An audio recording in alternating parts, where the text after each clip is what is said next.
She's a journalist and an author. Բարև, լավ եք,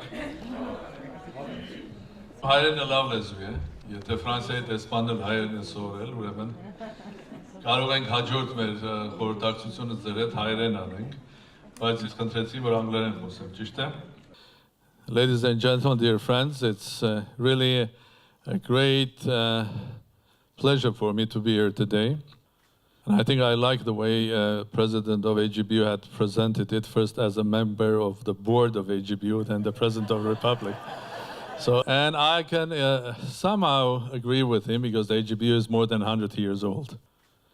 And the new presidency of independent parliamentary republic is just less than 1 year old. So I am privileged and very happy to be sitting on the board, Mr. President, and to work hard to make AGBO an institution which is global, which is clearly Armenian, but also an institution that serves the interests of the nation and also worldwide humanity, because this is what you are for, or this is what we are for. I was asked to speak about innovation, about development, and because the time is short, I don't think I have too much time, but because I'm in Paris, that's the home of Impressionist art. So I think that I can make my comment as an Impressionist introduction. So it'll be big different colors. I will not have the idea to make it clear representation of the issues that I want to talk, but at least to leave you with an impression about the world today and especially tomorrow, and an impression about Armenia or Armenians today and much more interesting tomorrow. So impressions from President. And I would like to start where our friend Haik, yes, had just ended speaking about industrial revolution in Armenia, okay? So there'll be small titles that I'll come back to you now, because I just decided to go like that. And the first title will be Industrial Revolution. I personally believe that there is no industrial revolution, the fourth one happening now. It is much more complex, much more deeper, because industrial revolution, this one is scientific, industrial, and social revolution. And it's not just a revolution, it's our evolution. R with capital letter, and evolution starting with capital. So it's an evolution, but a rapid one. So it's not industrial revolution and then development or 50 years and another industrial revolution, the first one, the second one, the third one. It is rapid evolution that we're going to face tomorrow. Revolutions are going to happen every year, every second year, every third year. So I think to have division, the fourth industrial revolution, fifth industrial revolution, sixth one is going to be impossible. So we are entering the world, and including, of course, Armenia as well, into the time and era of our evolution. Of course, where does it come, the source of this industrial revolution, or our evolution? The source is the 20th century research and scientific discoveries that were made at the beginning of the 20th century in physics, mathematics, chemistry, biology later, with the basically discovering of the laws of the new world, which is the quantum laws, quantum mechanics, up to a theory of relativity, gravitation, and so on and so forth. The 20th century, we were doing the research as an academic issue. Well, the time has come that the results of those researches are becoming industrial. 100 years ago, people who were doing research on quantum mechanics were doing as a philosophy. Now that philosophy is becoming reality. So there is no fourth industrial revolution, neither in Armenia nor in the world, but there is rapid evolution that we are entered with wide open gates. The second thing that I would like to mention among many new discoveries or new technologies will be the one which is going to be playing a very crucial role, which is called artificial intelligence. It's going to make a huge, dramatic change in our lives. Artificial intelligence is not going only to run our industries, it's going to basically change everything. How we run health, how we run legal issues. Imagine super computers that have the ability of thinking and learning and analyzing the huge big data, which is the current new frontier of technology and science, and its application in our lives, starting for management, making the lives of big cities, including Paris and a huge city called Yerevan. Why you are laughing? Yerevan has the same problems as Paris as well. At the end of the day, the solution will be bringing artificial intelligence by optimizing how do you manage that. But artificial intelligence will change also the life of, let's say, our health. Pretty simple. Imagine 100 years ago, around 100 years ago, magnetic resonance effects were discovered. Now we have an instrument which is MRI that can slice our body into thousands and thousands of plates. And of course, human doctor cannot analyze all of that data immediately, but artificial intelligence, a supercomputer with some intelligence, can do that in seconds. So the doctor will get a result of health research in minutes, and then it can do its conclusion, and it will change completely the way the healthcare is run. Mr. President, you are a lawyer, but my prediction of the future courts is that probably we will end up without courts.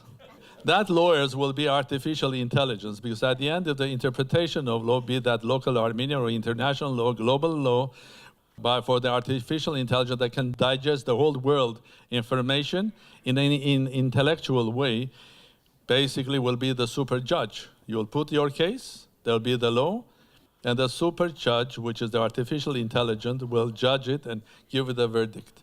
So you will not need a judge to be there. You will be amazed. My prediction will be that in 30, 40 years' time, there'll be no governments. Because you will not need the governments. You will need some people who will be leaders in specific areas, but the governments in the form of making bureaucratic decisions, that could be replaced. So don't be afraid, because the life is beautiful. It will change also our health as well, because the moment you have big data, which is the DNA in our body, and you have the artificial intelligence, we can do magic. We can increase our immune systems, we can fight cancer, we can live longer. So it will completely change our life. From drones to satellites, from lasers that will measure the depth of the water in agriculture for agricultural use, up to everywhere. So artificial intelligence matters. Third, startup. Why startup? Because I'm in this beautiful building together with you. It's one of the capitals, world capitals of startup. It's a great idea. It's a new 21st century of running business by giving freedom to innovative power of humans. Okay, the old system, classical systems that were basically there in 20th century, when the big multinational companies were running it, when there was the top, the CEO, the chief this, chief that, and eventually you're coming to a group of 100 engineers that were getting an order to resolve this issue. And there's a second model. 21st century, young people have enough tools, be that in IT, power, be that in information, data, knowledge, to be creative. So look at the biggest companies in the world. Are they the old, big industrial companies? Natural resources? No. Microsoft? Google, Facebook, etc., etc., etc. All of them started by a couple of people who had the power of innovation, and they're all world startups. So, welcome to the new world of startups. Very important. Fourth color in this impressionist speech is, I think I will call it reality and virtuality. We live in a world that every day the boundaries between reality and virtuality are destroyed. Look how much time you are spending in a virtual world in your day. How many minutes you are working with your telephone, computer, watching television. So virtuality and reality are merging. And the boundaries are destroyed now. And at the end of the day, there'll be more and more virtuality. But this virtuality in this globally connected, interactive world is not only just our lives, our bank accounts, our details, our information about entertainment. It becomes everything that we are doing. And I think it's fascinating. Fascinating because at the end of the day, the reality is that if you take, for example, sports as a great achievement of 20th century. I mean, things like soccer or football championships, international tournaments are watched by millions and millions of people around the world. But what is amazing now, the younger generation are watching more and more their friends who are competing with each other in a computer game. So there are millions of people, and the number of those who are watching, as you know, virtual competition today is as many as those who are watching the real one. So this is a new generation of people, young people, that love to watch virtual competition in the virtual world. So, virtuality and reality, they merge. Welcome to the 21st century. Next one. This revolution is not only scientific, industrial, it's also social. I will not go deep inside, we don't have much time, but this revolution has a huge impact the way social life, public life, political life is managed. I'll give you just hints, and you will understand what I mean. Election of President Macron. Someone that came basically unexpectedly, had generated a huge movement, had addressed the people directly, bypassing the classical institutions of organizations, political parties, all of that, addressing the people, getting their vote. Revolution in Armenia. Was there a party? Was there an institution? Was there anything? The power of small, the quantum power of politics. So this is another revolution. President Trump is a part of that.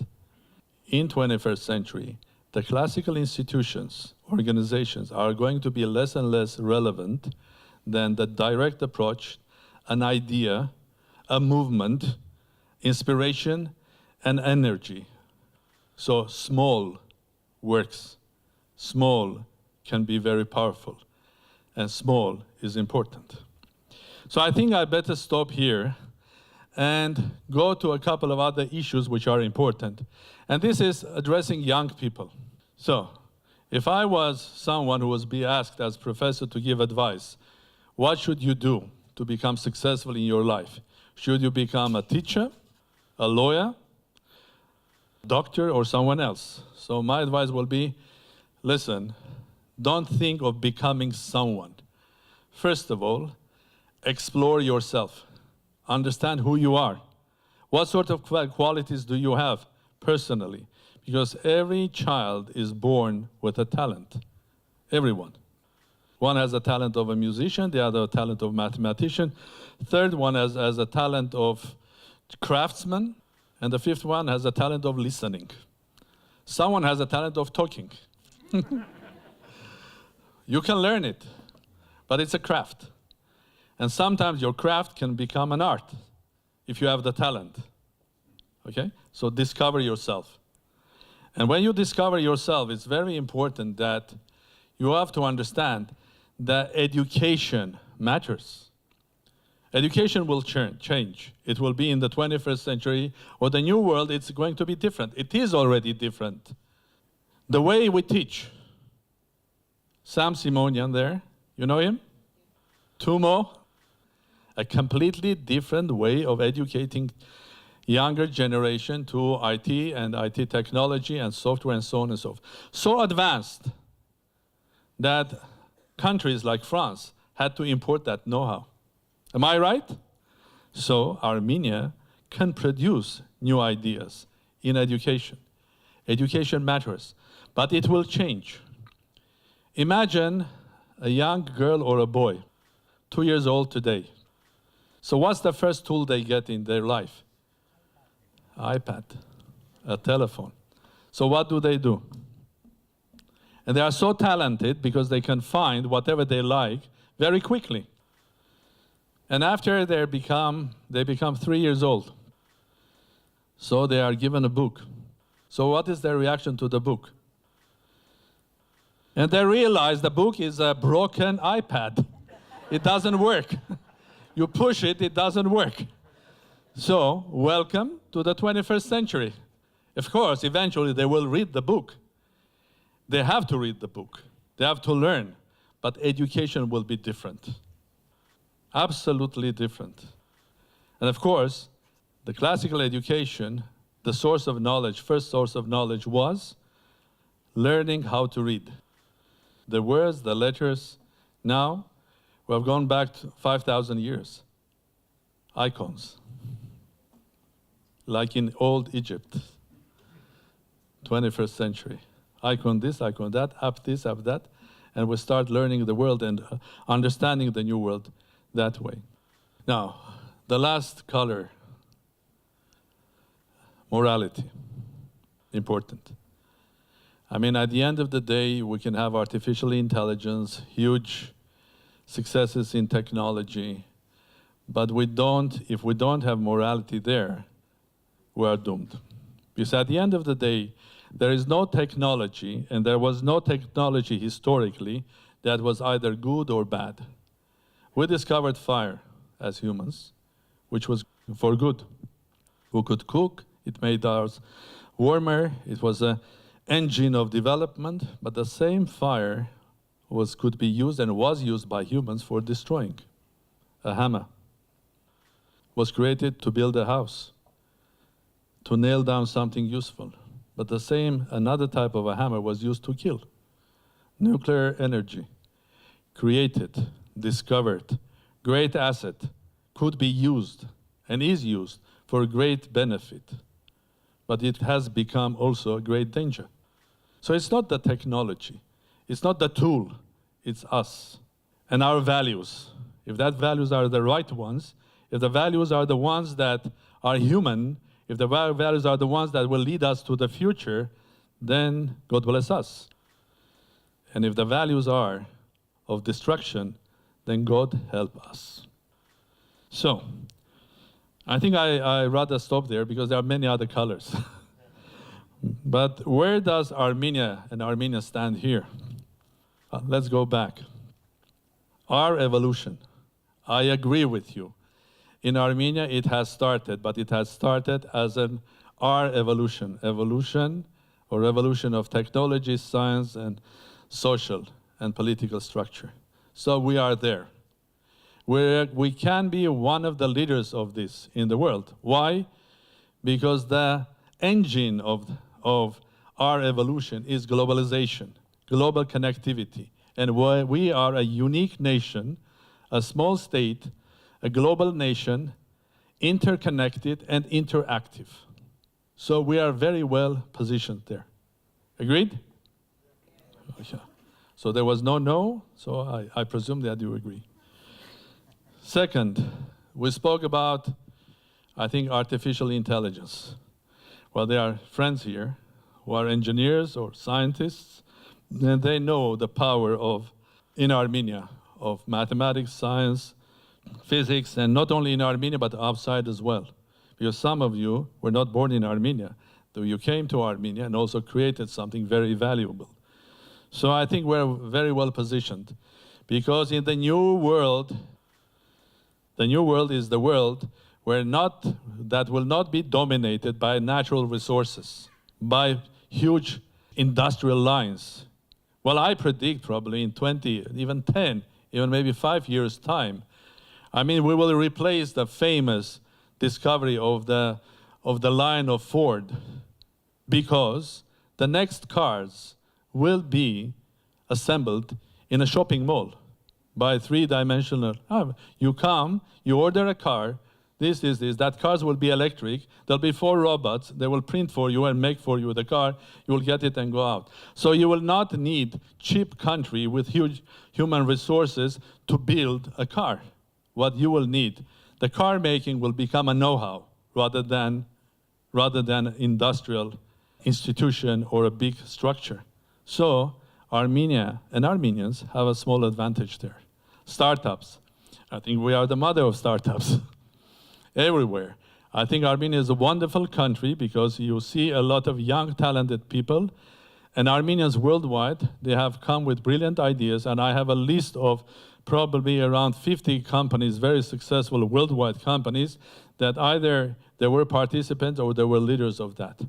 And startup culture is very, very common in Armenia.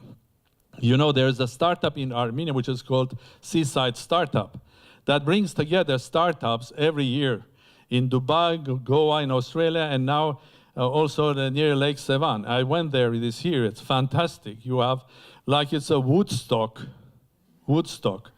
of startups and science. So startup, the new culture of production, the new culture of innovation matters. And we can be successful there. Even the big companies. Last time when I was here, I went to see Thales. Thales, huge industrial company. They have realized in order to be successful, they have to push and help innovation and startups. So what they have created inside their company, a special division, which looks like, I went to see them, it's like a big Starbucks cafe, and 4 groups of 5 and 4 young boys and girls, and they are doing the innovation work, because innovation is going to be the locomotive of the future development. And we are very well positioned there. Now, reality and virtuality. Today I was searching the virtual world, and I saw in London there's a huge international exhibition on virtual platforms. And one of the big innovations there, or the companies that were very well presented there, is a company which is called Beta Construct. You know them? 2,500 3,000 young people working there. They are one of the leaders in creating platforms, and they have artificial intelligence platform that is helping to create platforms for virtual games and so on and so forth. So we are very well positioned there. Virtuality, yes. The 4th one, revolution. Industrial, scientific, and political. Well, I don't have to impress you. You all know what happened in Armenia last year. It was a revolution of Facebooks. It was a revolution of quantum behavior of politics. Now, encouragement of being strong, well-educated, but also a young man has to have also ability of adapting yourself. Well, I want to say here that I think we also have a strong base here. Let's remember who we are. We are children and grandchildren and great-grandchildren of those who suffered a huge genocide in 1915. A thing that was designed to destroy us. But we had this great power of reviving and rebirth. So 24th of April is not only the day of remembrance, it's also the day when we prove the world that Armenians cannot be destroyed.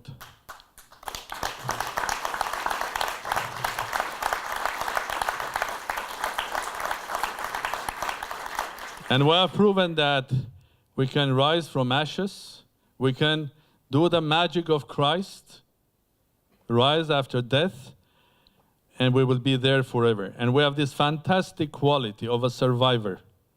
This is needed in the new world, 21st century, is you have to be someone that can adapt very quickly to the right, make the right decision, adapt yourself, and we have that. We are survivors.